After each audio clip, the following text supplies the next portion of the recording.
On ne peut pas rester insensible compte tenu du nombre de jeunes qui sont sur les routes du Lamentin et d'ailleurs.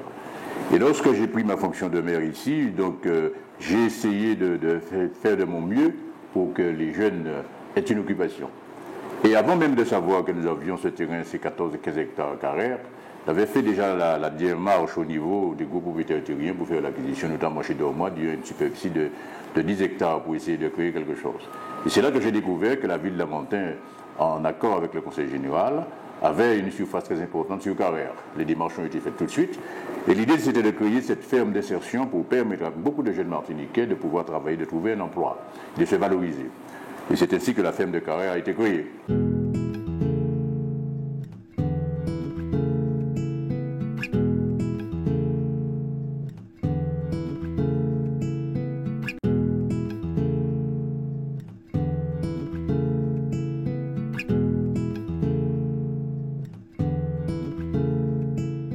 L'atelier chantier d'insertion ferme solidaire de Carrère a été créé à l'initiative de la mairie du Lamentin, qui est propriétaire du site sur lequel nous sommes et qui avait déjà été exploité il y a quelques années en entreprise d'insertion et qui est resté en friche pendant plusieurs années.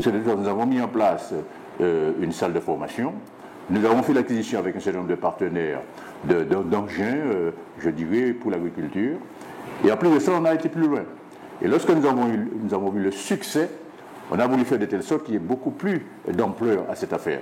Et c'est ainsi que nous avons passé une convention avec une société active. Nous avons effectivement une association active qui a obtenu le marché et échangé donc toute la partie technique, financière, recrutement des jeunes qui sont sur le chantier et de pouvoir gérer au nom de la ville donc cet espace de carrière.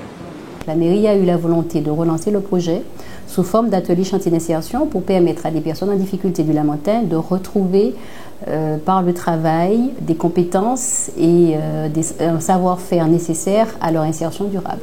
Avant d'entrer ici, j'avais fait une formation d'agriculture qui concernait uniquement la bananeraie et du paysagiste aussi, je faisais. L'objectif que nous avons ici, c'est de pouvoir aider tous les gens qui sont en difficulté, de façon à leur donner goût au travail, par simplement le fait de travailler la terre et l'élevage.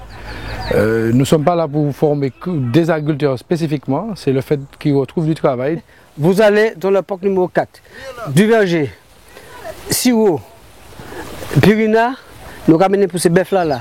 Nous pourrons utiliser ça, quitter ça que du bruit. Alors, cela fait 1 an que je suis à la ferme et ce que j'ai constaté par rapport aux salariés, lorsqu'ils sont tout nouveaux, ils ne sont pas souvent prêts à travailler et c'est par rapport au groupe, parce que nous avons des anciens qui les resocialisent, qui les remobilisent vers le travail, qui les emmènent vraiment à se redynamiser dans le groupe.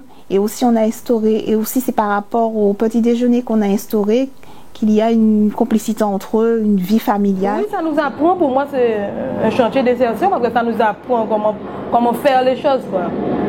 À se respecter l'un l'autre parce que nous on est un groupe et ça se passe bien. Les salariés qui exercent au sein de ce chantier d'insertion bénéficient d'un accompagnement spécifique. Donc cet accompagnement a pour but de les aider dans la construction de leur projet professionnel. C'est-à-dire que ce sont des personnes qui parallèlement ont exercé différents types de métiers et n'ont pas vraiment d'idée précise de ce qu'ils veulent faire plus tard. Donc l'accompagnement a pour but de vraiment clarifier cet objectif professionnel.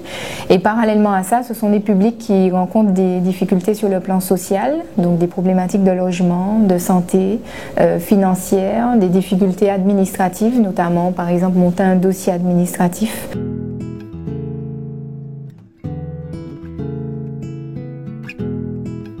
Je ne travaillais pas, je m'occupais de mon fils.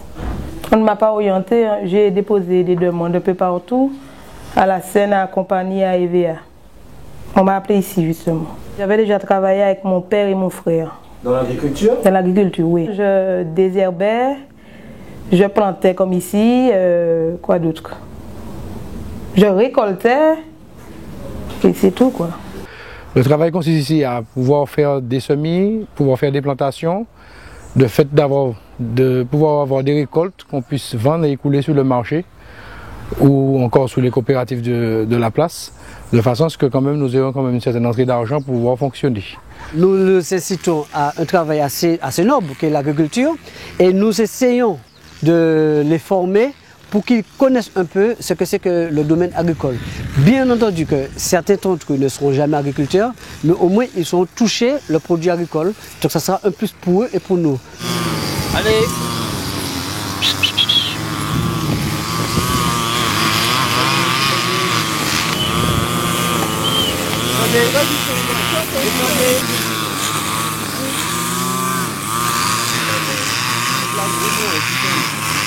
Ici, j'ai été suivie par l'accompagnatrice pendant tout le long du parcours. Oui, voilà. À chaque fois on avait besoin d'elle, elle était là, elle était très à l'écoute. Les projets de formation divergent puisque certains font des formations courtes, comme notamment les formations transport, les CACES, les formations poids lourds, et d'autres vont vers des projets un petit peu plus longs, c'est-à-dire des formations de 12 mois minimum.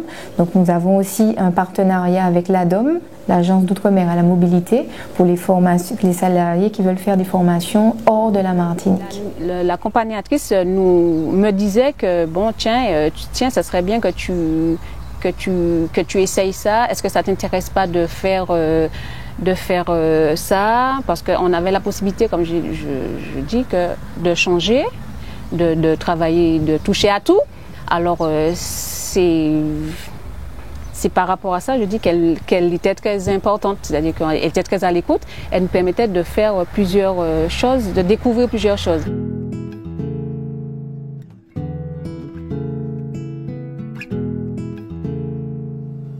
Alors en termes d'espoir, donc on peut simplement dire qu'on estime qu'il faudra pérenniser donc ce chantier, donc par la création d'emplois, je dirais permanents, mais aussi nous permettre d'aller sur d'autres chantiers. Mais il faut quand même rappeler que sur le territoire de la ville, il y a des chantiers existants, mais ça nous permettra effectivement de pouvoir aller au-delà donc de ce chantier et voir émerger d'autres projets sur le territoire.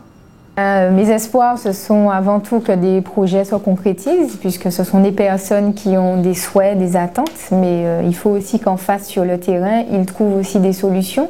Donc ce serait bien aussi que les entreprises, les employeurs jouent le jeu en termes de propositions d'embauche pour que ces personnes puissent s'épanouir professionnellement. J'aimerais également que les autres collectivités territoriales prennent exemple sur la ferme d'insertion de carrière pour dupliquer cette action sur leur territoire, pour permettre effectivement au plus grand nombre de bénéficier d'un tel dispositif. Pour mes espoirs, comme je dis toujours, que j'aimerais acquérir un morceau de terrain et puis me lancer là-dedans, quoi.